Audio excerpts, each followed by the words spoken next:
ভারত ও পাকিস্তানের মধ্যে যুদ্ধাবস্থা বিরাজ করছে। এই বাংলাদেশ যদি প্রস্তুতি না নেয় তাহলে তা আত্মঘাতী হবে বলে মন্তব্য করেছেন প্রধান উপদেষ্টা অধ্যাপক মোহাম্মদ ইউনূস।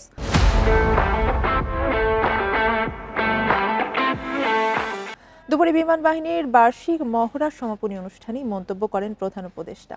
তিনি বলেন, বিমান বাহিনীকে আরো শক্তিশালী করতে আধুনিক যুদ্ধ বিমান সহ অন্যান্য সরঞ্জাম কেনা হবে। সার্বভৌমত্ব রক্ষায় যুগোপযোগী বাহিনী গড়ে তুলতে সরকারের প্রচেষ্টা অব্যাহত থাকবে। এ সময় দেশপ্রেম এবং পেশাদারিত্বের সাথে কাজ করার আহ্বান জানান প্রধান উপদেষ্টা।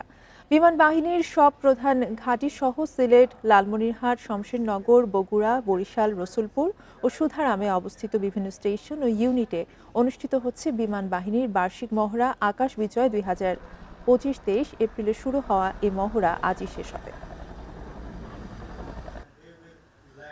ভারত পাকিস্তান যুদ্ধ হই হই অবস্থার মধ্যে রয়ে গেছে। সকালের খবরে দেখলাম হয়তো গুজব আজকেই শুরু হয়ে যাবে যুদ্ধ।